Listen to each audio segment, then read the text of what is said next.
Hey everybody, thanks for coming. Sorry it was a little bit after our normal time.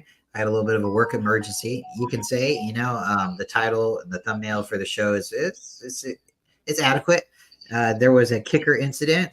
Somebody kicked through a door, so I had to go save the day. But we will be talking kickers today, and we appreciate y'all for coming. And we appreciate you. We had early showing of Stevo coming in the chat. Thank you, Stevo. And if you didn't see, I was on Grant's show just a little while ago. Grant Cone called in to the Cone phone, and shout out to Little Sponge. Thanks for coming through. So, guys, I seen you last night. Appreciate you all, and never could see too much of you guys, I guess. But how you feeling from last night, and how are you feeling this fabulous Saturday? Oh, I'm doing good. Just woke up not too long ago. Got me some coffee, some food. Yep, I'm doing good. I'm doing But cool. Love it. Got up this morning, ordered me some breakfast. Excuse me. Sitting here wondering how y'all, when are you gonna come out? And I was like, oh, where's my bride looking for me all morning? I apologize. I do. I truly do. I like getting up, starting the day. I feel like it's a great way for this last little while, this journey that we've been on with YouTube. And I appreciate you guys, all you guys in the chat, and you guys as well. Sometimes I know it's a little bit hard to get up in the morning, but it has been said the blanket sometimes just holds on to you a little too tight. And hey, it's a great day to wake up when you do wake up, and not every day do we start out late, but hey.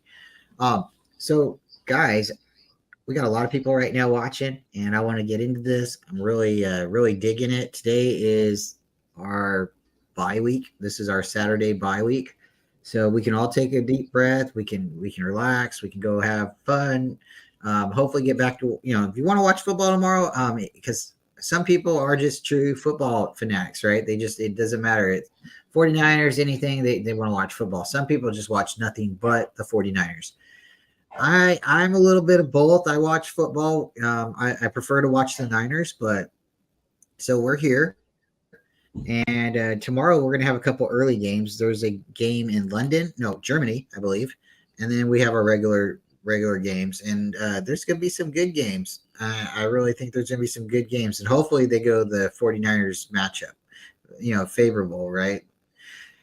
And that's, I think, the one thing that you don't want to have to rely on is other teams' records. You want to be good enough to be able to say, hey, we can handle business. It's our future. We're controlling our own destiny, right?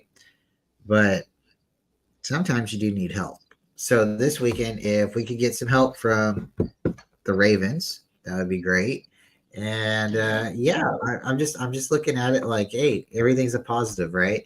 So David, what is a game this weekend that you are looking forward to? And I can pull up the schedule right now. And Corey, I want to know what a game you are looking forward to watching that is not a Niner game.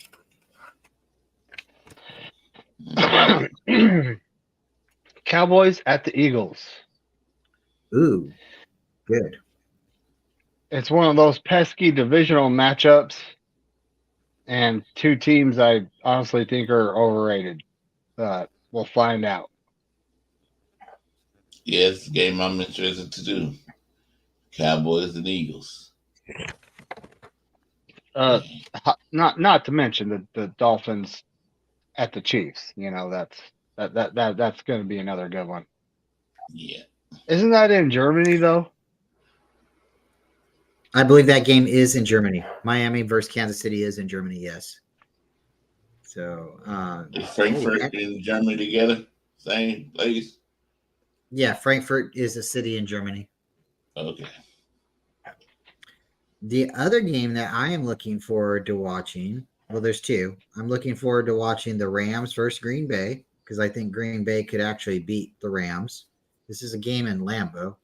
And the other game I'm looking forward to watching is Buffalo versus Cincinnati. Mm-hmm. Ooh. Is it a Buffalo bounce back? Is it a Cincinnati? They're running the table now, and they're gonna. So that's my because those two teams can potentially make it back to the AFC Championship game or to the AFC Championship game. I know they both have been there in past, but yeah, that's my looking forward to tomorrow. Hopefully, some good barbecue and some good food on the and from there, good games. So, guys, let's go ahead and jump into this.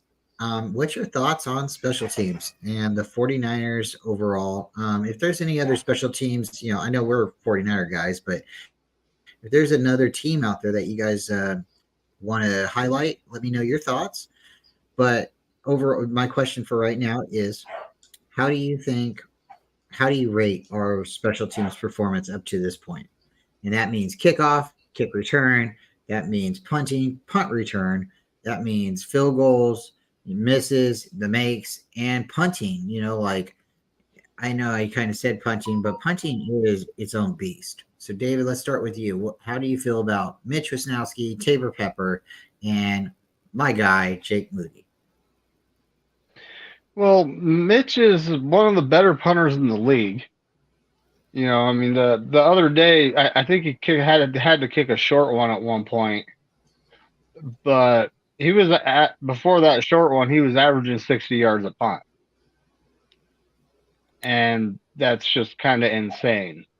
And he does have that directional kick to try to, pin it on a sideline. He can do a lot with the ball, and it's just kind of amazing. He's a great punter. Tabor Pepper, he's our long snapper, and as you know, once we find a good long snapper, we like to hold on to him. We had that one guy for what was it, Jennings? Correct.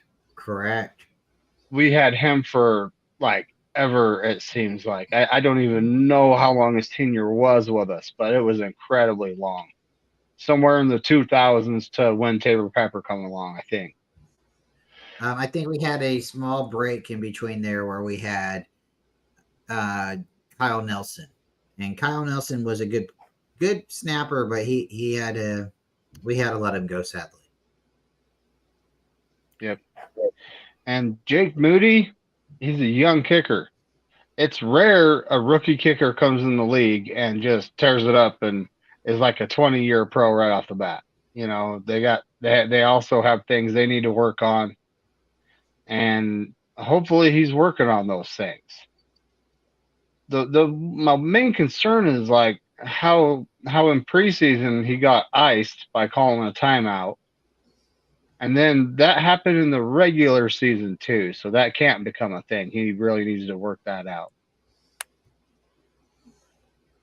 I agree. I think it did get to him a little bit, the ice, because if you can just come run off the field and you're like, mindset, you're going to kick it and you're going to hit it, then, but when they call the timeout, then you have to readjust, everybody's standing there looking at you,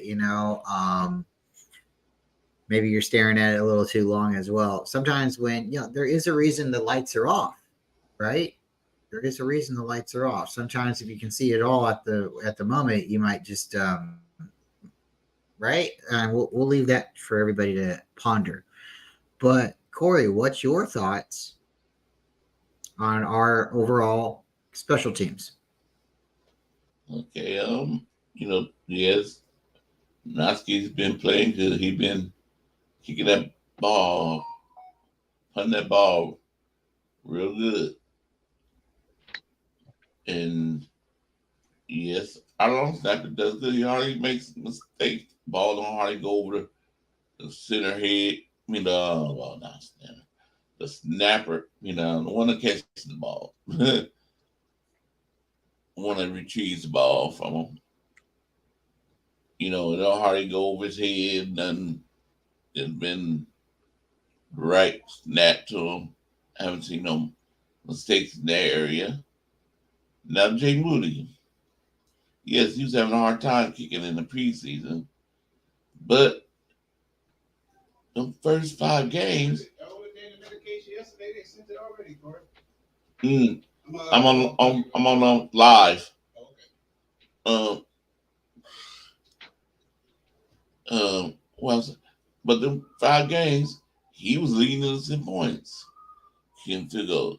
And all of a sudden, we come against the Browns. He's missing.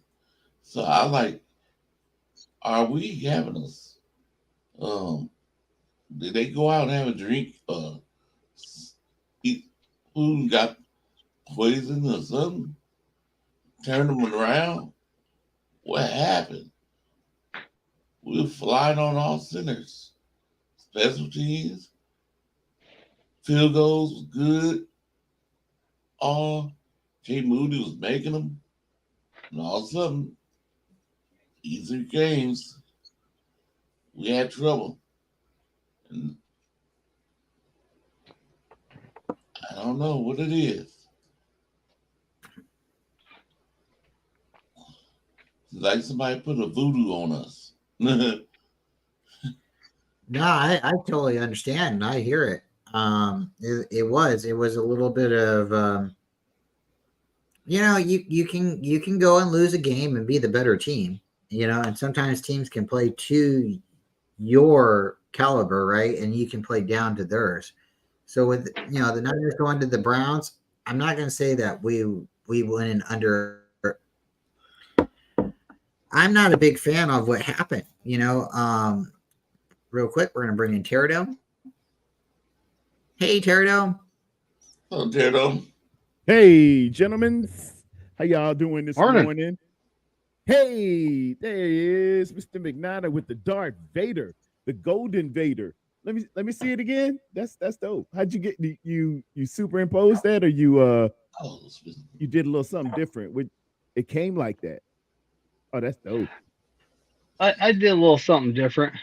All right, that's fly. I'm learning, like, I'm working on learning software and making better thumbnails. I'll just work on getting better as I go. It's an endless process, right? It's like It is. I did it right. No, I didn't. Yeah, those thumbnails, they get me. I was listening to you, Corey, man. Yeah, it's like we took some stupid juice when I'm looking at the all 22s and stuff, man. Hey, it is what it is, man. It's like fundamental day one install misses. We're out of position a lot. We're trying to play hero ball. I know we've lost some key leadership on the offense with Trent getting hurt and Debo as well, man. But some of this stuff is like, fundamentally really weak with our offensive line. They're coming off with high pads. It's like 1 or 2 missed assignments here that could have sprang CMC for 15 more yards. Every now and again, Ayuk would get stone hands, and it's bouncing off his hands. And Brock too, man. Brock, he knows if he missed the handoff, man, just run and slide. You can't throw it because we got people downfield now. It's a run play. And he bonehead threw it to I think the kid's name was Pratt, linebacker 57 for Cincinnati. We just I don't know, man. And I think Kyle, he just went totally vanilla on his schemes. It's none of that good counter gap, counter trap, pulls, outside zone read, busting with the inside zone read, come back with a quick reverse shovel.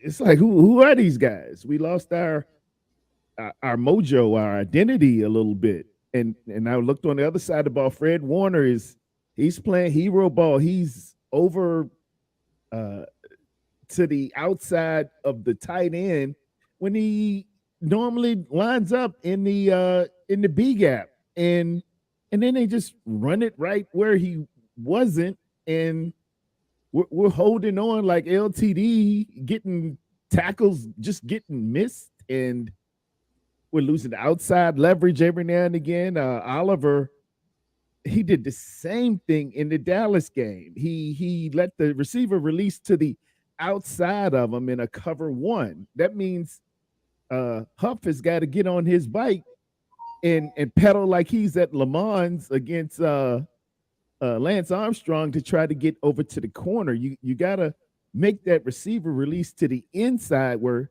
you can get that safety help. It's just some fundamental dumb pills. I don't have any other explanation for it, man. Y'all can take it from there. Well, you dropped a lot real quick, and we're going to get on to all of that. So first off, I want to, again, if people don't know, I want them to know now, we do a Friday night show, and there's a lot of us that come together. We are building somewhat of a network. And I do want to make you guys know that Terror Dome will be hosting this Friday night, and Twin Empire will be hosting this Friday night. So it'll be 2 hours on one show, and then we're going to go raid the other chat before the first show ends, so we can get all of our guys over and all of our comments and everybody, over to the next show. And we like to have a little bit of a party when we talk football, and we talk a little bit of life and all that good stuff. You might hear a dad joke, maybe an inappropriate joke, but it's all for fun, and we keep it going. So last night we had brought this up, and I love Corey. Corey's my big brother.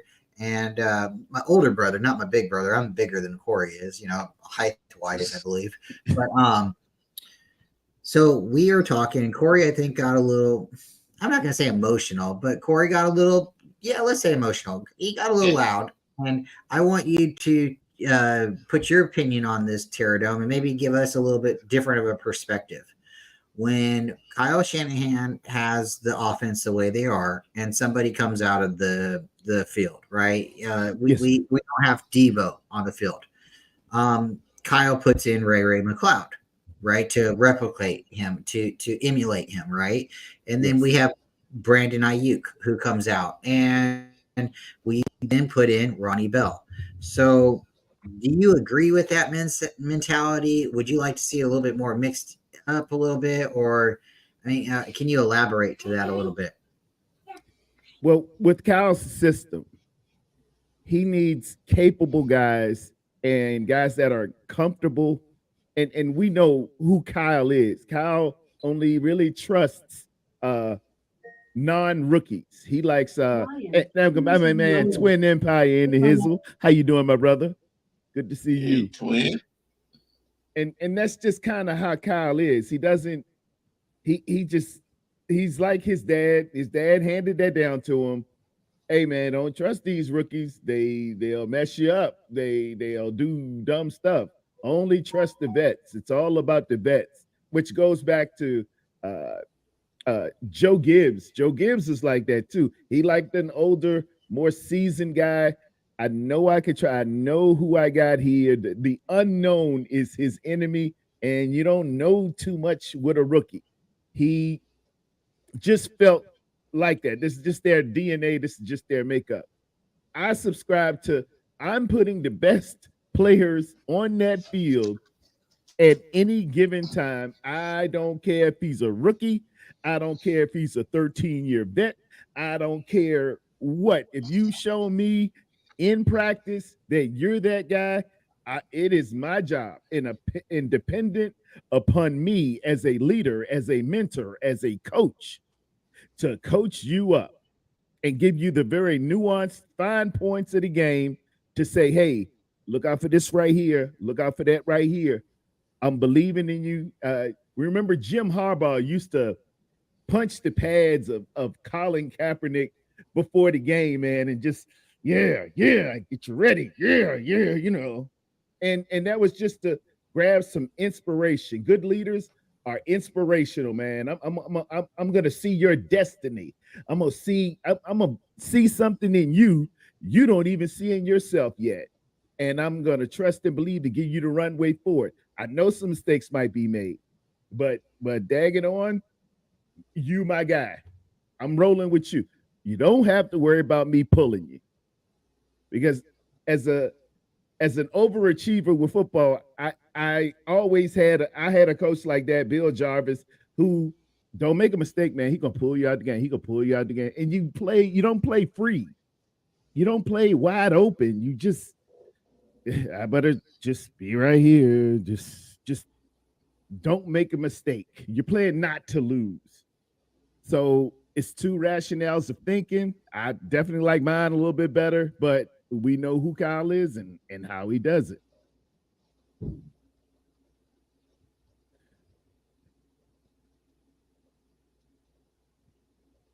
You muted, brother. You muted. You muted. Can't hear you. I love that. I truly, truly love it. And I don't want to make this like negative, but it's almost like giving someone a false sense of belief, right? Like whatever happens, I believe in you no matter what. I'm your guy, right? You know, even if you lose, we're still partying after the game, right? Or something similar to that. But to go back to like Corey and my kind of thought, and I agree with you in the sense of, you know, you put your best players out there, but the way this offense was designed was I have a Debo and I need to replace him if he's not on the field. Ray's the replacement. Even though he's not Debo, he's the ideal fit, right? Then you have an Ayuk. Then you have your Ronnie Bell, right? You have your replacements. So it's like, okay, if I can't get exactly that from that position, I'm going to get something similar to that because this guy plays in the same mindset or the same frame. When I was first looking at this offense this season and I was saying, oh, we have these many different wide receivers. Why don't we get this guy, right? Well, we can't get these guys because Kyle has a offensive plan where he is scheming. So he needs somebody to be able to run the swing route, somebody to be able to run the end route, somebody to be able to go deep, or somebody to run the slant. So that's what I was trying to get at with it is even though I think we should be putting our best playmakers out there, Kyle still has his script and he's still going to run it from start to finish. I don't think he makes too many adjustments because he believes in his writing, his script. Twin, let me get your thoughts. And thank you for coming. Sorry we're so late this morning. This is a little bit of, I had an emergency this door today. And to be honest with everybody, I had an apartment that had a door kicked in. So that's not fun, right? And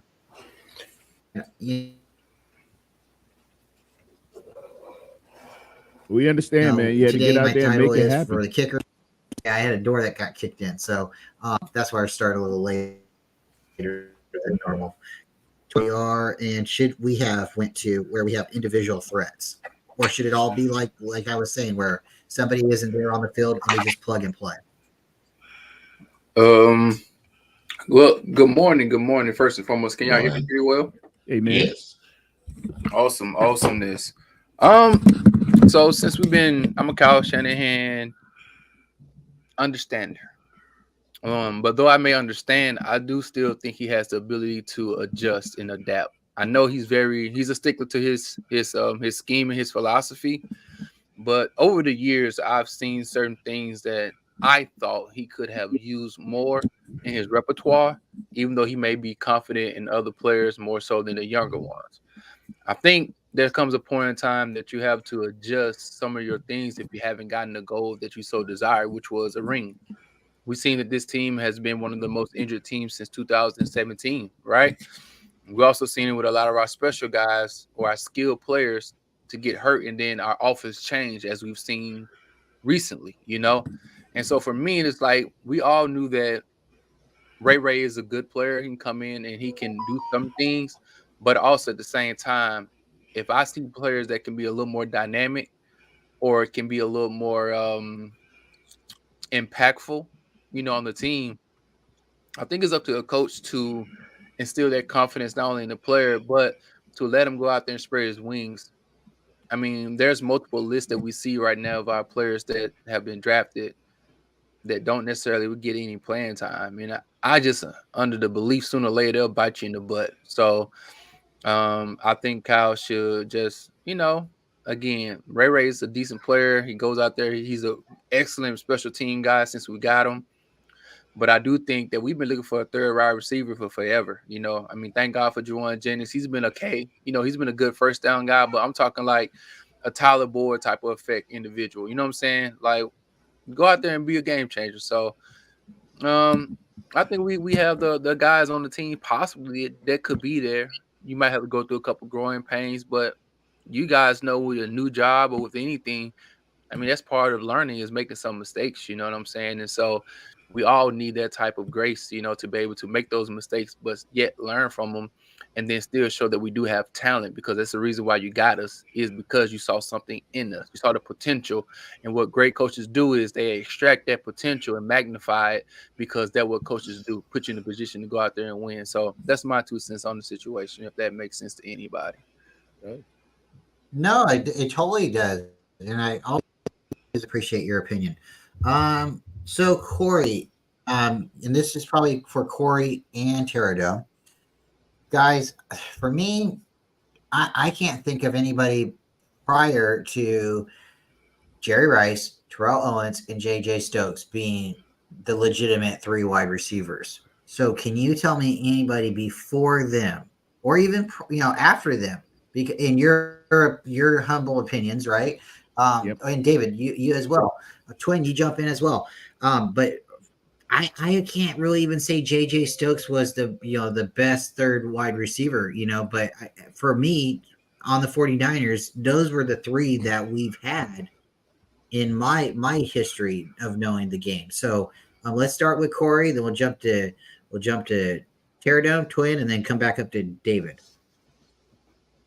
I know my 3 was Jerry Rice and John Taylor. It was 2 the best receivers. One John Taylor, Jerry Rice, and who? And I'm trying to think who was. I'm trying to think who the third one was when we had John Taylor and Jerry Rice. Was it Solomon Thomas, or not Solomon Thomas, but Solomon? That was going to be mine. Were Freddie Solomon, Dwight Clark, and then at tight end we had Russ Francis for that second Super Bowl. We also had, I think, Wendell Tyler was there. Rathman was at the fullback. Craig played the tail, and they were, they could change right out. That third receiver back then was, it escapes me. We haven't really had one, have we? No, in the West Coast, we didn't. The pure West Coast, it just featured the 2 and a tight end and 2 back set. It was basically coming out 12, 21 personnel. So you didn't really have that third feature guy. But the NFL has changed. It's evolved a little bit. Now you past 95-ish, it's mainly become more of a 3 receiver deal, even up into the 2000s. But then it was just 2 backs, 2 wides, and a tight. And that's because the West Coast offense has stopped using the fullback as much, right? Yes, sir. Yes, sir. No, let's go to fullback. You used the fullback. That's why we didn't have a third wide receiver. He only comes in. He comes in, and he's taking the place of that fullback. It goes to 11 personnel with 3 wide receivers. Back then, we were 21 personnel, 2 backs, 1 tight, and 2 wide receivers. That was more prevalent. I mean, I'm not gonna say it never happened. We would maybe go 3 wide, but my memories recollecting on just the 2 feature guys on the outside and a tight. All right, let's move to Twin. Twin, what's your thoughts? Who are 3 tops? Now, I don't think we haven't had a prominent third wide receiver over this time. But I would say this though: Kyle Shanahan's system compared to what was ran back in those years, 30 years ago, is different. You know what I'm saying? Mainly because I think Kyle Shanahan doesn't run the same system similar to what Bill and Seifert and them ran, over the years. And so My thing is this modern football era is totally different. And so I think a third wide receiver for this age that we're living in Yeah. is a lot more effective. Because back then, again, like people were saying, I don't think you necessarily had to use them as often. But with the concept, I love what Steve Young says whenever he gets on the airwaves. He said, this NFL today, the spreading of the having the wide receiver spread out, being able to utilize each and every last one of them, and how the game is rough today, as far as the middle of the field and what you can get away with on the line in your route, it will bode you well to have more out there, because you're going to, the higher you will get a holding penalty, or you know what I'm saying, a hands check, like all these different things will be in your favor in today's NFL. So that's another reason why I think like it's kind of hard to match the two, because of the NFL today compared to what was once then. But there was nobody who was extremely like that type of guy, like a Chris Carter, Jake Reed, and Randy Moss type of situation. You know what I'm saying? But that offense was totally different as well, as far as what they ran compared to what we run. You know what I'm saying? So, but I do get what you're saying. We haven't had a guy in the third block that was as great or as good as the league average, but I do think we have the potential this year. I love it. David, what's your thoughts? Since, again, Jerry Rice, T.O., J.J. Stokes, have we had a better 3 wide receiver combination? Well, in 1987, and they only played together for 1 year, we had John Taylor in his rookie season, Jerry Rice, and the veteran Dwight Clark. Okay. But like I said, it was only for 1 year, you know. Yeah.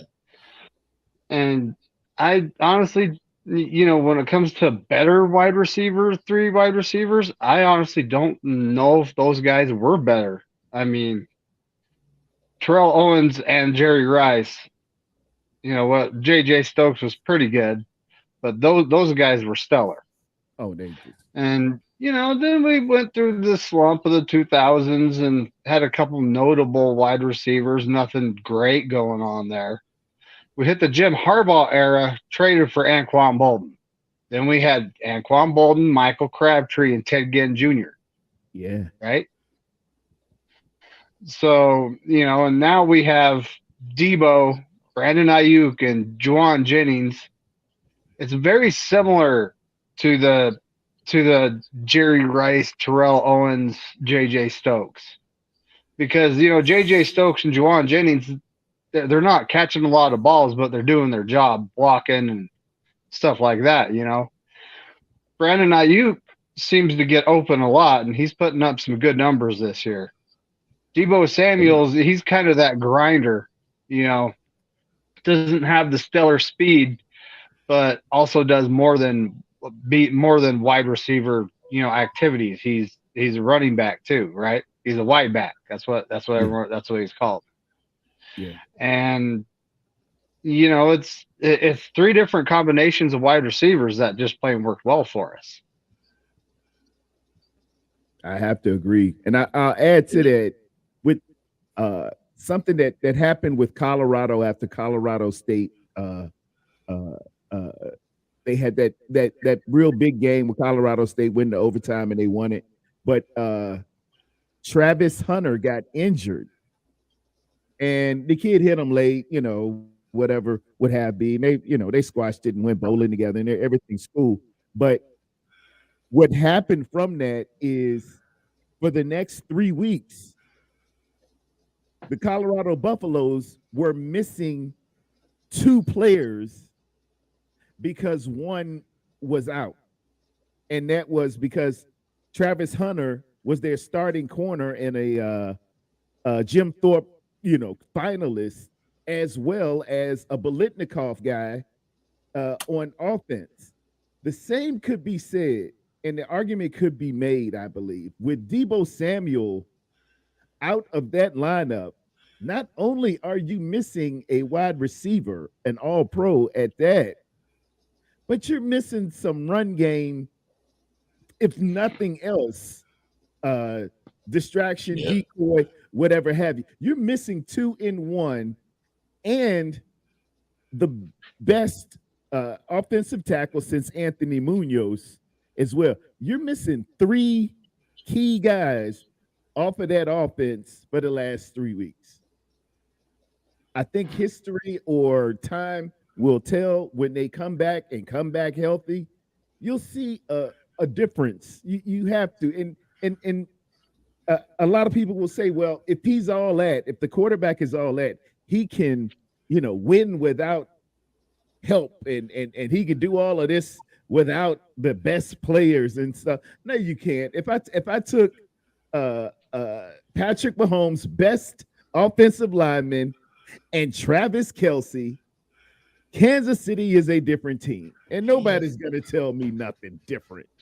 It's gonna really matter. That's a hole in your soul. If I took AJ Brown and the big guy, one of their 3 very stellar linemen, all pros, Kelce, the center, that's a big difference. Jalen Hurts will not be the same, and the Philadelphia Eagles will not be a scary offense at all. It's gonna change. Anytime you take all pros off a guy, that's different.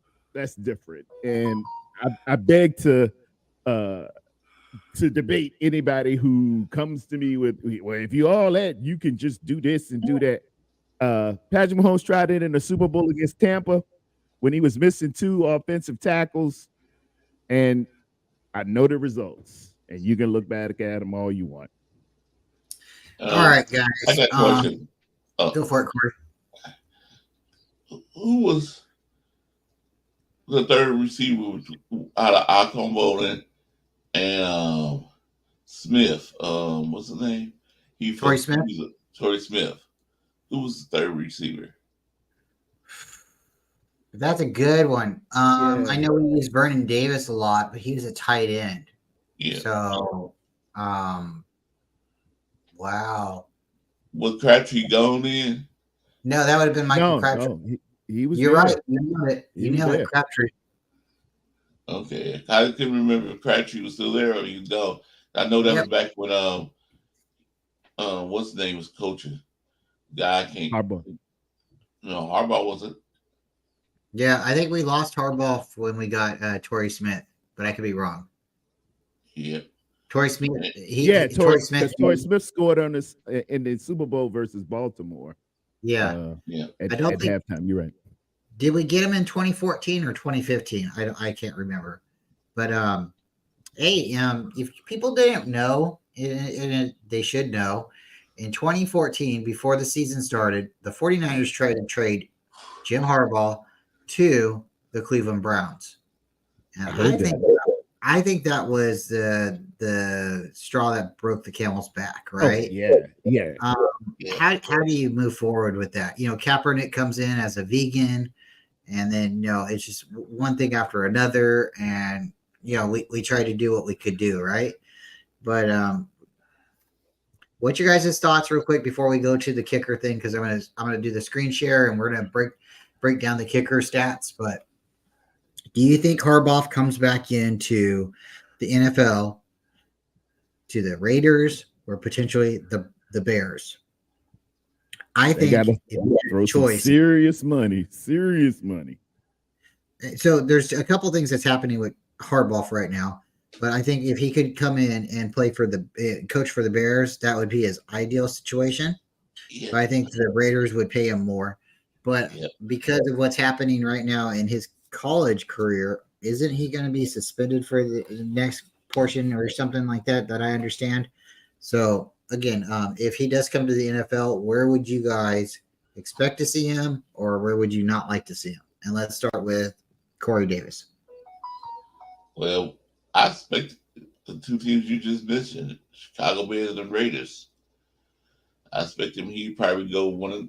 Plus, Chicago. I think when he was starting quarterback, who did he play for? Mike Ditka. Chicago Bears. Ditka and him butted heads all the time, man. Ditka would call the play, and Jim would say, "Hey, man, this thing open," and score a touchdown, and then Ditka would come in mad as I don't know what. Don't you ever change my play? Don't you change the play? That's the play I call. You know. Yes, I think you would go to the Bears because it'd be like I'm returning home. I get to coach my home team. But if we look for money, it's gonna probably be the Raiders. Yeah, they're gonna back the And truck up. I will not. I know it's not possible because Dallas is happy with their coach. But that's one team I would hate to see Harbaugh go to. Coach. And it's all Balky's fault. That's why I can't stand Trent Balky. But I know that probably wouldn't happen because I think Cowboys are happy with their coach. Who, McCarthy? You think Yeah. they cool with it? Cool. I guess so. David, who do you think? If Jim Harbaugh comes back to the NFL, where would you not like to see him? Where do you think he's going? There are several candidates for Jim Harbaugh. Of course, we have Raider Nation. The Chicago Bears, which he played for and has a little bit of history going on there, right? A dark horse team no one's really thinking about is the team that has new ownership that's probably going to be going into full rebuild mode. And that would be the Washington football team. They're probably changing their name. I'm just going to call them football team. Yeah, they're the Commodores or something. Because the Commanders, I mean, that's a horrible name for an NFL team. I'm just being honest here. If you're US, or XFL or a team like that, sure, but not the NFL. Come on. Yeah. But yeah, I could honestly see him end up in Washington with the new regime that's going to be coming in. They might already have a couple good pieces in place for him to start with too. But those are the three main teams I could see him going to. But you never know what else is going to come up, right? And I honestly don't know what's going on with him in college. I have not been paying attention. The way I'm understanding it, they had a former Navy SEAL or Ranger who was just really, really enthusiastic about Michigan football and used his surveillance equipment time to give a 600-page dossier on other teams and their signs being stolen. He would wear a hat, walk around their facility, go to recording glasses to go to their games, get on the sidelines and stuff like that, and steal the signs of the defense and the offense that they were going to face the next week. I watched the program, It Is What It Is, and they had Maurice Clarett on there, and he said, it's some guys who get institutionalized with what they think and how they think, and it happens in jail as well as the military, and you want to continue to be what you were, even though you haven't even served for 10, 15 years. And apparently this guy was a former Navy SEAL or wanted to be a Navy SEAL. I'm not sure which one. And he just was recording stuff and put together this dissertation about other teams and presented it to Michigan. I don't know if they took it. I don't know if they used it, but Michigan has been winning at a precipitous clip the last, I don't know, I think they played 5 games or 6, 7 games. So all right, tear it down. Go ahead. We got a twin over here, but he's on mute right now. So when he comes back, we'll ask him questions. But I'm going to give you 2 questions. I want your first answer, then I'm going to ask you the second question. Go ahead, Brandon. Who does Jim Harbaugh come back to the NFL and coach for? That Washington sounds real appealing. I think he'll go there. If the Raiders are smart, they would get Bieniemy because he knows the division out west. But I think they're gonna back the truck up for Jim Harbaugh, man, because he's the guy. Chicago, I think he would like to go there, but they're traditionally don't pony up the big bucks it's gonna take because you got to buy out the Michigan Wolverines, and they are really stacked in terms of money, stacked in terms of recruiting and stuff like that. So it's going to be pretty hard. I think he would go to the Commodes or the Commanders or the whatever they're calling themselves these days, and Bieniemy would kick out to the Raiders. That's why I think it would happen. But all three are likely candidates: Chicago, the Commanders, as well as the Raiders. All right, I got to pause before I tell you my next question. Go ahead. And shout out to my little guy, Little Sponge. He's not a little guy. He is a man coming into his own. He's a teenager. He is a football fanatic. He loves his Eagles. We're not the biggest fans of the Eagles, but we can respect his team. And Little Sponge, if you know anything, if you notice my demeanor, I always try to treat you with respect. I might have a couple Eagle jokes, but I respect your team and respect you, and you won't get that slander from me. So if everybody else in the chat can show them the same, yeah, I'd appreciate that. But Little Sponge is a true. I call him a one day 49er faithful, and he might giggle, and say never, but he's in enough 49er chats to claim him. And if you ever do have a second team or stop watching the Eagles, the 49er faithful will entirely embrace you. Teradell, my next question for you, and then we're going to go from you to David and to Corey. Where is Kirk Cousins going next year? Oof. It's going to be a lot of teams out there vouching for Mr. Cousins once he's good and healed up. Achilles takes, man, let's really be honest. It's going to take a year to feel halfway decent with that Achilles.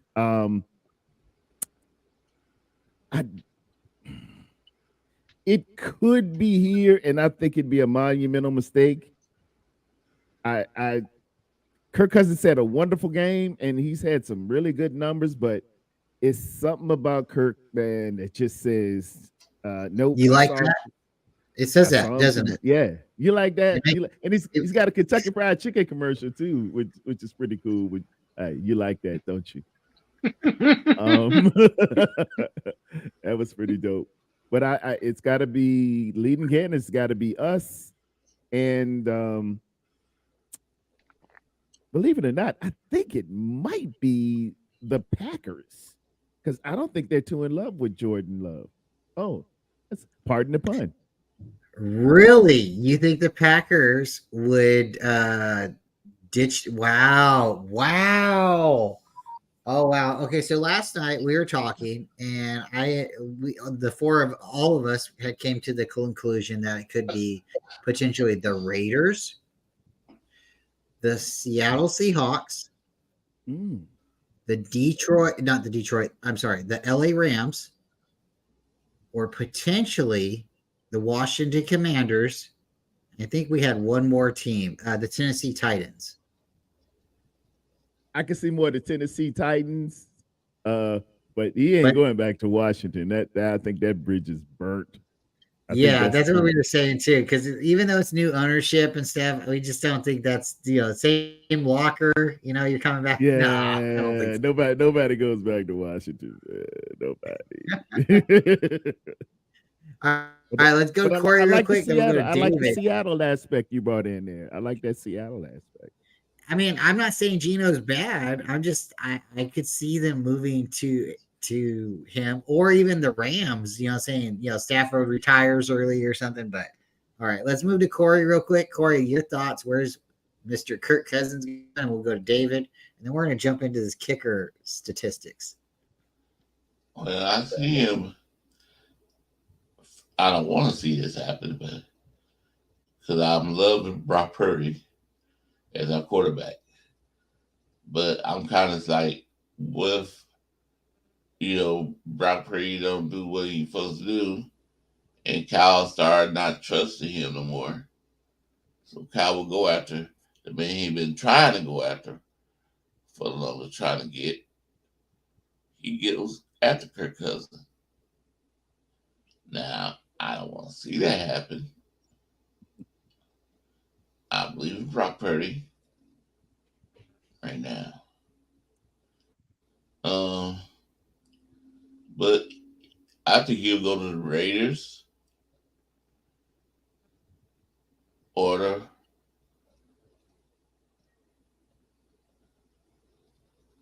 like I said, he could go to the Rams because I can see that, Stafford's hurting right now. He's playing hurt. So he might, after the season, retire. Say, I got to go. Good. Good. Him and Cousins almost the same age, ain't it? They were up in there. No, Stafford's a little older, but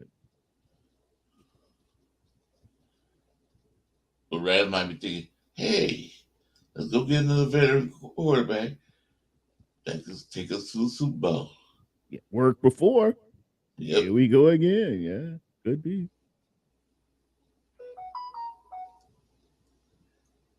All right. David, what's your thoughts? Where's Kirk Cousins going? And more and more we talk about it, the Raiders really sound legitimate. Could you imagine Jim Harbaugh with Kirk Cousins? Do you like that?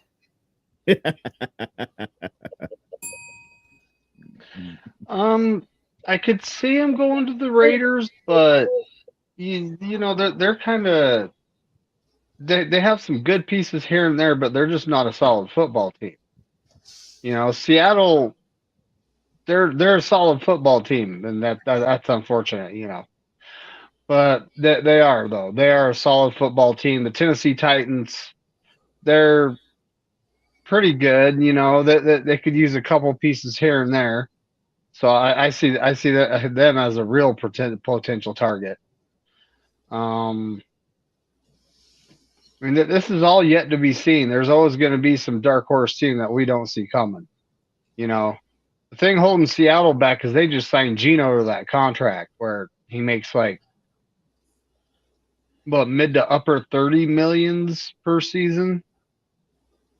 And I don't know all the specifications on the contract on if it's all guaranteed, but the dead cap would be if they let him go, stuff like that.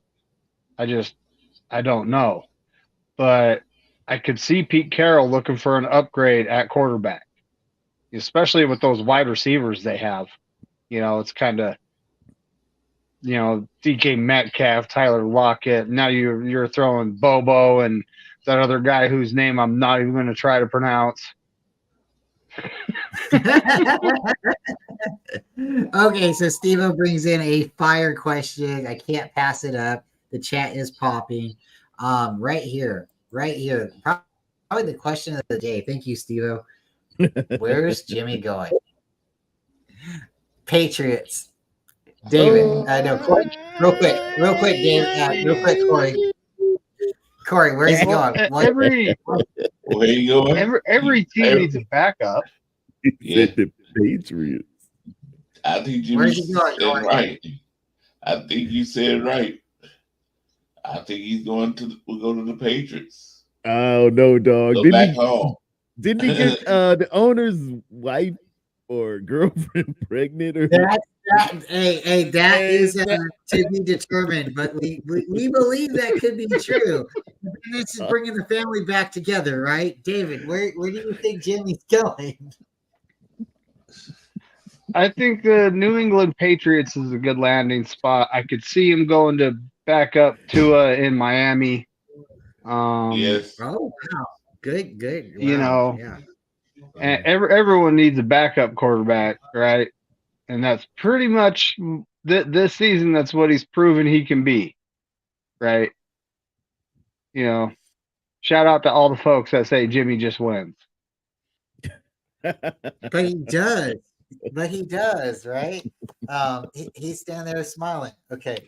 Pterodome, where would you like to see Jimmy G end up next season? Or is this his final dance? Oh man, I don't think it's New England, man. I really don't. Those rumors is too hard, man. I can see maybe him and Kirk Cousins battling out in Green Bay, Oh wow. Wow. or since his best games, if we go back and look at the history of Jimmy G, backing up my man in Chicago. Chicago could be a nice backup spot, if not him starting over Justin Fields. Wow. It's love some weeks and yay, we like Justin, and then some weeks is like, man, I don't know about this Justin Fields guy. Wow. And That he's a is Chicago he's guy. from He's an Illinois, he's an Illinois guy. Yeah, that's true. Wow. All right. All right. Okay. So let's do this fun screen share and then we'll get out of here, guys. I appreciate you all for coming, having fun. I'll put the descriptions of everybody here. Thank you, everybody who's in the chat watching. But we're going to go ahead and we're going to get into this. This is the kicker episode. Kicker du All right. jour. So what we're going to be doing is we're going to be having some fun. All right. So let's see.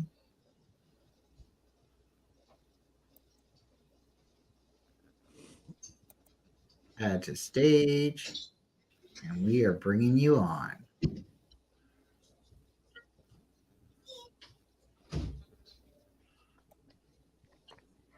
Okay. Kick a stat. Come on. There it is. There it is. So let's make sure that we are back to that. All right. So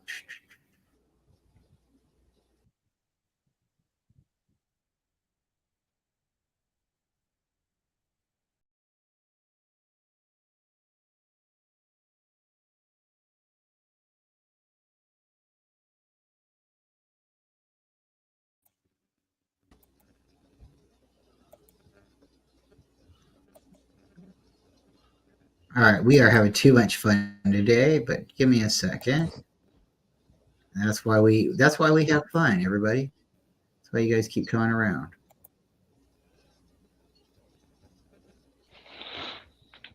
Stage. Niner.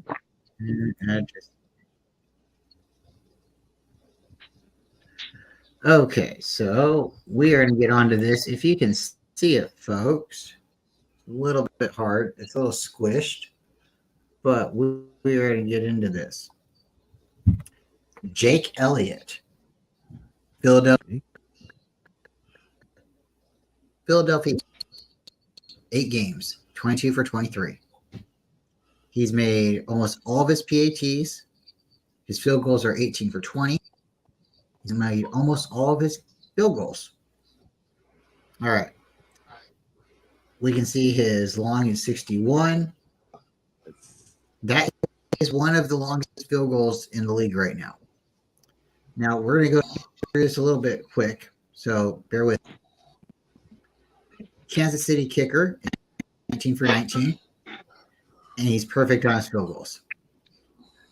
Dallas kicker has missed an extra point, but he's perfect on his field goals. We have perfect. We have Jacksonville, perfect on extra points. He's missed 2 he's missed 2 field goals. We have New Orleans, Who Day? No, it's Who Dat, right? And New Orleans has been perfect for their extra points, but they've missed both field goals. We have Houston, 13 for 13, 17 for 10, 18 for 20 for Cleveland, the dog pound. 20 for 21, 14 for 16 for Indy, 12 for 13, LA, Brett Meyer, okay, 17 for 23. They've missed a couple field goals. Now, my guy, Jake Moody, our guy, right? 26 for 26. So when you say Moody is booty, remember he's on You remember that one, this. He is 2-4 from fall. He is 2-3 from either farther away. His long is 57, and I think he attempted a 62. He didn't make it out. I have to look that up. But who is almost nearly perfect? Look at that, 21 for 20. He missed an extra point. An extra point, a chip shot. So when kickers are out of, and you have somebody like Justin Tucker, who will one day potentially be in the Hall of Fame, missing an extra point, that's supposed to be a gimme. He's 13 for 16, so he's missed.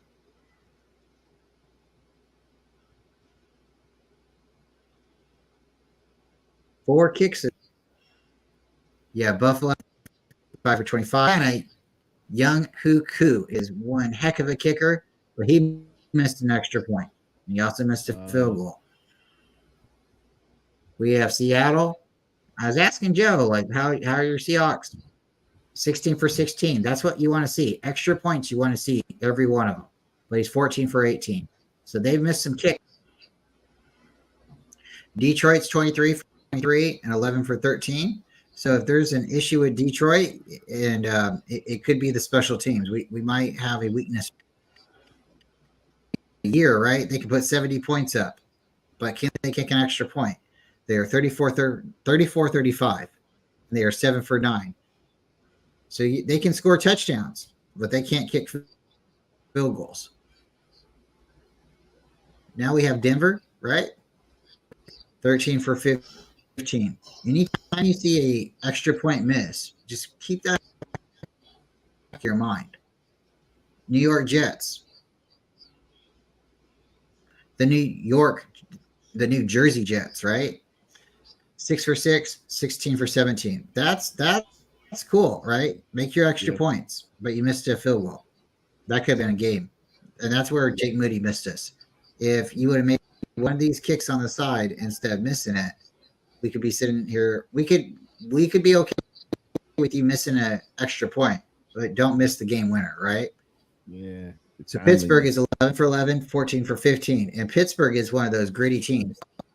They seem to have an offense, but they do have a defense. And their defense scores too. But if their offense gets them close enough, they need their special teams. Why there's 3 phases. And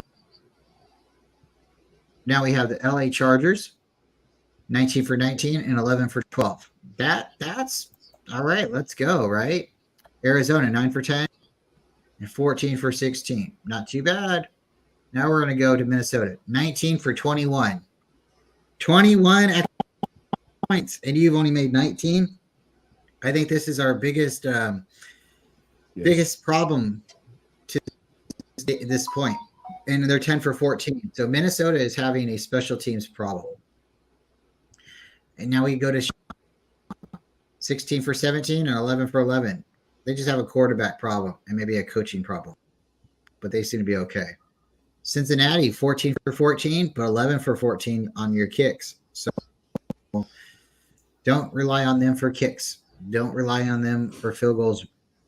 Now we're going to go to Carolina real quick. 11 for 12 and 12 for 14. Shout out to Carolina. They just won their first game. Yeah. We're going to go to Joey Slye. And he was a former 49er. If you guys remember him, he's the guy who kicked the ball down the tunnel. So, when you're in the tunnel, look out, because if the kicker is on the field, the ball could be coming your way. But since then, he's done really good. And yes, let's look at this. 17 for 17, 10 for 14. And yes, he had a 61-yarder. So when he's not kicking the ball down the tunnel, he is kicking it. The guy's got a leg. But we could not rely on him. He missed too many kicks during his tenure with the Niners when we were running with Robbie Gould, and we just take that. But shout out to Washington. Maybe they can let you. He missed one more than Moody though too. So, he's missed 4. Moody's missed 3. right? This is prior to us having Jake Moody too, though. This is when we had Robbie Gold when he had his injury, and Joey Slye came in, and he opportunity to maybe keep the job, but cheaper. You just got to be consistent, right? But kicking the ball down the tunnel is not that's not the way to go. Yeah. So we're going to move on to Tampa Bay, and Tampa Bay 9 for 9, 12 for 14. Las Vegas, Daniel Carlson, really good kicker, very underrated. Even though he's missed 3 kicks here, he's 11 for 11, 11 for 14. Really, really underrated. Really good kicker. Not Kansas City. The Raiders usually get good kickers. They really do. Oh yeah. They have the best punter, the one and only Hall of Famer. I believe in special teams. Draft Janikowski first overall, and I think 2002, I believe, if I'm or 2001. Raiders have always really thought special teams something of it. Now we have New York Giants, the New York Jersey Giants, Greg Gano, Graham Gano. I'm sorry, he's 8 for 8.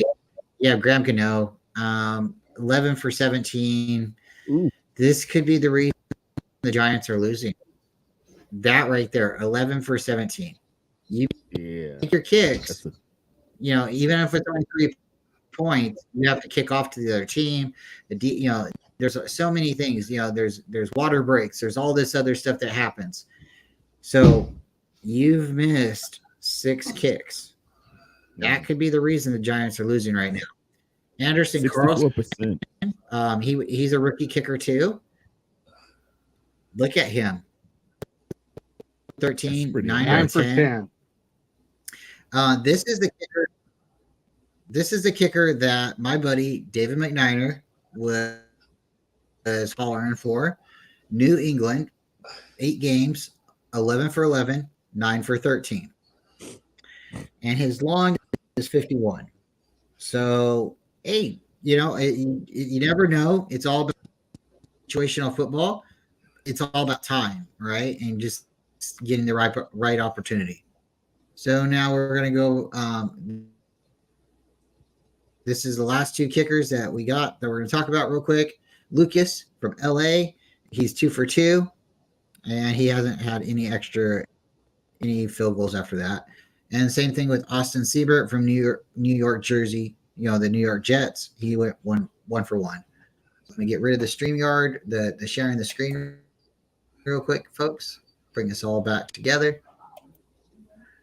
Now, Brian, I appreciate y'all letting me run through that. I have were those guys ranked number 1 through 32, or was it an arbitrary listing? Because I noticed some of the guys had higher percentages than the others, but they might not have been as long. How are they weighing it? So that's from Pro Football Stats, and they ran from it. The most kicks made, the overall percentage. The percentage might be off, but I believe that also varies on how many kicks you've had, your distance. So they did start with the overall best kickers and then work themselves down. So currently, right now, the Eagles have the best kicker. And it just worked itself down. And that's just one stat. That's just one page, but that's from Pro Football Stats. There's Stat Muse. There's ESPN. And everyone has their own, it's just an opinion, basically. But that's where they are at, and that's what they thought. But, guys, thank you again for coming and letting me run through that. I don't think Jake Moody is booty. I think it's just, there's sometimes, the game isn't bigger than anyone, but sometimes, you just don't have that clutch moment in you, or maybe you had it and you missed it. There was the miss in Cleveland. He missed twice, and sure, the one miss didn't cost us the game. The second miss definitely cost us the game. Then you go and you look at the Viking game. we lost by a touchdown, but you still missed a kick. You know, if we would have went down the field and kicked another field goal, we still wouldn't have won. We still needed a touchdown. These aren't excuses by any means. Your job is to kick the ball, make kicks, right? Score field goals. You missed, it happens. But it's the same thing with a quarterback. You know, quarterback has the ball in his hand almost more than anybody else on the field, right? The center has it in his hand every time. Yeah. But the quarterback, sometimes they can't do it all. They need the other guys on the team to do things. And, you know, we're all human. Sometimes, you know, like when you're running down the field and you're trying to make a play and you don't realize at the moment, you know, everybody has to remember we have a brain and we're also thinking of things. And it's just, you know, sometimes you don't think of everything at once. So, you know, Brock Purdy had his brain fart, if you want to call it. He went running and he should have probably held on to it or just went down. He tried to throw it. Penalty, right? It happens. Same thing with kickers. And the thing with kickers is they only have one opportunity to go out there and do it. You call timeout. Maybe you get the guy with the butterflies in his stomach and he goes out and he shanks it. It happens. But the one thing that I want people to remember is in 1994, we drafted a rookie kicker and we went on to win the Super Bowl. Hopefully it comes full circle. It's really funny because Robbie Gould went on to replace Doug O'Brien in Chicago, who was our Super Bowl kicker. And then we are now replacing him with Jake Moody. So hopefully full circle, you know, it comes back. It's a small world and we go on to win the Super Bowl. I think we still have a really good shot, guys. Even though we've won 5 and lost 3, I think this is just our time to sit back in the locker room. The trade upgrades, I think, is going to help us. And you know, it's just, guys, you're not going to tell me one game that we are going to have ever in the history of the game. And I'm not going to sit there and tell you we have a chance or an opportunity to win. Sure, we might be overmatched or physical. The paper might say they're the best team out there, right? Yeah. But we still play every game. It's any given Sunday. The little Giants can beat the Dallas Cowboys, right? Or yeah, you know what I'm saying. If anybody can go out there and suit up, they have an opportunity to play. The other team just they have to seize the moment, right? Yes. Guys, final thoughts. Let's start with Pterodome, go to David, and go to Corey. And guys, thanks again for coming. Sorry I was so late. Again, I don't know if it was a kicker, if it was a bum, but somebody kicked through a door today, and that's why we started a little bit later today. So had to go, you know, secure a door. Pterodome, your thoughts. And again, hey, thank you for hosting this Friday night coming up. If everybody didn't know, you and Twin will be doing it. We'll figure out who's starting first. And we'll let everybody know, put them out on Twitter, the notifications on YouTube and Facebook. But thank you again for showing up. And your thoughts, man. Anything you want to get off your chest that you haven't said, you want the Niners to do? It is the bye weekend, but what do you got? Patience. We have a divided fan base on patience and faith, which we shouldn't have because we call ourselves the faithful. That faith being substance of things hoped for, the evidence of things not seen. Just because you haven't seen it yet doesn't mean it's either impossible or improbable. And failure is not fatal, nor is it final.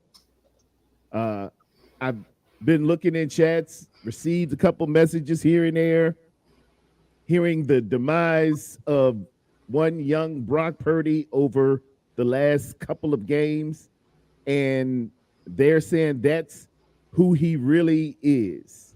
Of course, we have a collective sample size of a season's worth. And if we go back to week 13 of last year and look at it in its whole totality, we have roughly 13 or 14 wins, 2 of which being playoff wins, several being him as the catalyst for winning, along with some of our other great players, but yet and still a couple of stinkers, a missed field goal here or there. That's who he is. He can't come back. Let's move on. Let's get somebody else. Let's kick it out. You have to have room for development in a young player and some belief that he's shown you nothing but reaching obstacles and doing very well, reaching those obstacles, surpassing expectation. In the 103-year history of the National Football League, which was called the American Pro Football before, there has never been a 7th round pick who's thrown in their first 14 games 25 touchdowns, 9 interceptions, 65%, averaging roughly 230 yards per game. Coupled with the fact he's got 14 wins, 2 of which are playoff wins when he had pretty good games. He had a catastrophic injury in one of those games, and to a man, he has not missed a start. Think about that. Over the years, Brock Purdy, the 2-year span, with a UCL tear, rupture, whatever you call it, has never missed a start. We could have the Messiah standing right beside you and on our sidelines and so impatient and not allowing grace, we would sit and tell Tom Brady after 2 games, well, that's who you really are. You're a 6th round guy. Or we could tell Patrick Mahomes, who was drafted the 3rd quarterback or 4th quarterback in the 2017 draft, that's who you really are. You're not that. You're not this. Patience, and room on the runway for this kid to continually get better, learn from his mistakes, correct them, and try to, the old saying we used to have, good, better, best. Never let it rest until you make your good better and your better your best. Keep watching. I love it. Pterodome, you're great. All right, we're going to go to David. David, anything you want to get off your chest before we get out of here? The 49ers are on their bye week. I think we can all take a break, relax, take a deep breath. Maybe it's time to take a shot, and maybe it's time to take, a hot bath. We don't, but your thoughts, man. What do you want to see improve? What do you want to say, man, if the Niners are listening right now? Well, team wide, we haven't been playing good football. The gold standard, right? We haven't been the gold standard. We've been the Chinesium lead standard at this point, for 3 games in a row. And we need to get back to what we're doing. I honestly think a lot of things got to our players' heads. All the football analysis, all the sportscasters, all these guys that are saying these guys are the best team in football, all season long, may have gotten into our players' heads, and they might have felt like they were invincible. But now, here it is. They got to go through a bye week, and, with the taste of a loss in their mouths for 2 weeks. And they got to think about everything they're doing wrong. And our coaches also do analysis of those 3 games in depth and figure out what's going on. So hopefully we right the ship moving forward. We get back to the gold standard and we get rid of the Chinesium lead. Whoa. All right. Love it. Corey Davis. Lockdown, Corey Davis. Jed York is listening. What would you like to say? Jed York, I believe you gave Cal a extension too early. Should have waited to after this season to do it. Let's see him go take a Super Bowl. Then give him an extension. But for these 3 games, next game, I'm going to go what I said before. We need Cal need to use all his players. One's not working in the first half. You know, we need to put our rookies in. We need to trust them. We need to put Ronnie Bell out there. See what he can do. Maybe he'll have been a person that got hot, you know. Maybe he'll have been the person that could lead us in 3 games. Something different. Change. But I know Kyle don't believe in rookies. He believes in the guys he got up there. But you got a running back that make 5 or 6 yards a carry. Put him out there. Try him. Maybe he's not good coming out the backfield catching the ball. But when we need run and play, put him out there.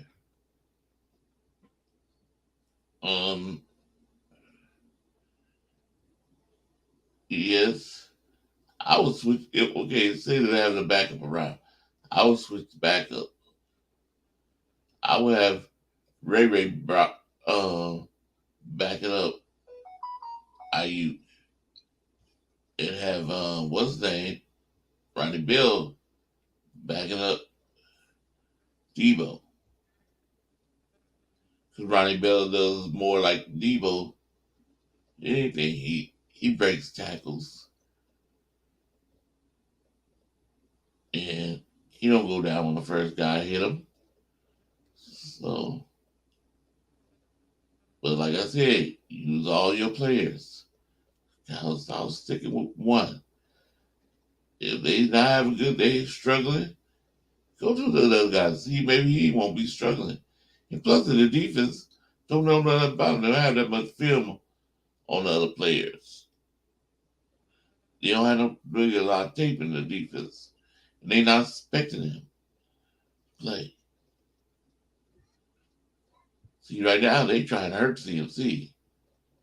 It's been obvious the defense are trying to hurt CMC. So let's put somebody else out there. Use a new running back. Let's go back where we used to run what word I'm trying to think of. Breda, Mostert, Coleman. Yep. When we used to run by committee. So that's what I would like to see. But go 49ers. Hope when Debo then come back, our offense get back to scoring. And we get back to doing what we're supposed to do. Go 49ers. Well, I sure do appreciate that. And I hope everybody listening, hopefully they enjoyed the show. They got some good, stats, and they got some, opinions maybe you haven't heard. Maybe you heard it before, but you understand them, or maybe understand them a little bit better. We got Twin Empire. Twin, if you're here, pop in and we'll let you talk. But if not, we're going to go ahead and tell everybody where to find you. His name's Twin Empire. He's doing a lot of stuff with all kinds of people. We're really humble and grateful that he comes around and talks with us. You can find him on the Ryan Hensley show, and you can find him, all over everywhere, right? Bashar, I think he also streams with him. I want to say he streams with him sometimes on Friday nights, possibly, but just check him out. 49er Minded. We have Corey Davis over here. Corey Davis does a lot of great things. He streams the 49er games on Sundays. He also does call-in shows, group shows, hangout shows. He does the weekly pick'ems, and then he does, a breakdown where we go over our picks as well. Please check in him, Corey Davis with the K. We have Twin Empire. We spoke of Twin. We have Terradome. Terradome does things also on Tuesdays and Thursdays. Just type his name in, Terradome, and come check him out. 7:00 on California time, AM, 7 a.m. in the morning. He's got a lot of great things going on. Usually does a show for maybe an hour to 2 hours. And then we got David McNiner. David McNiner is a great guy. He goes everywhere. He's always in a 49er chat group, but he also has a YouTube channel. He streams with me. We do things. Sometimes we have special guests, people like Corey, Terradome, Twin Empire, people people come on and we talk. We don't always just talk about 49er football. We talk a little bit about more or less a little bit of life stuff as well. So check out us for those kind of shows. But when you type in David McNiner, he also does stuff with Davian Lee. He does things with we already said me, but we do things also on Mondays. We do a rotation where we go coast to coast. We have Ty Alston, 49ers First Takes podcast, Aaron. Please check us out. On Friday nights, all of us here, we have a cool show. And again, please check us out on Friday nights. You kind of have to subscribe to all of us to know when and where we're going live or who's hosting the show.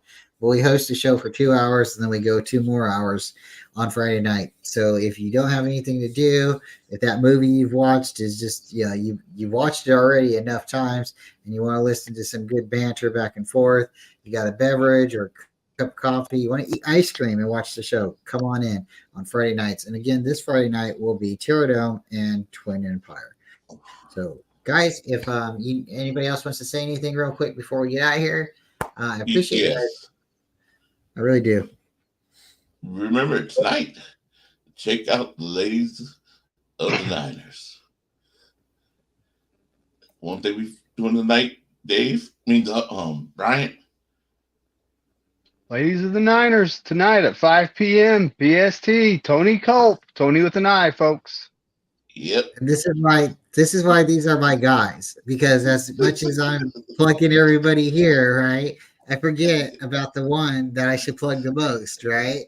Or pause, say whatever you want to say. But my wife is incredible. She's everywhere. She's listening in people's chats. She doesn't always comment, but she's there. So sometimes you'll see, I'm like so many people viewing, but there's only so many people in the chat. That could be my wife because she's 49er faithful, true and true. She listens to content all the time. She's got her cool little panel as well of ladies from different shows, and they come together. And no, they're not anything like The View, and they're not anything like The Talk, okay, or Speak. But they have their minds and they have their opinions and they talk 49ers. So if you love hearing about the red and gold and you want to hear a little bit more of a funnier show, a little bit more of a, woman's aspect, please tune in. They're always around Saturdays, 5:00 Pacific time. Guys, man, again, thank you for coming. Y'all subscribe, please, to everyone here. And if there's anything you need, you just send up a bat signal. I'll be around. But with that, we're going to say go Niners, stay faithful, and yeah. Go Niners and F the Lambs. Niners, stay faithful. Go ahead, Terdo. I love yours. We walk by faith. We walk by faith and not by sight. In Jesus' name, amen.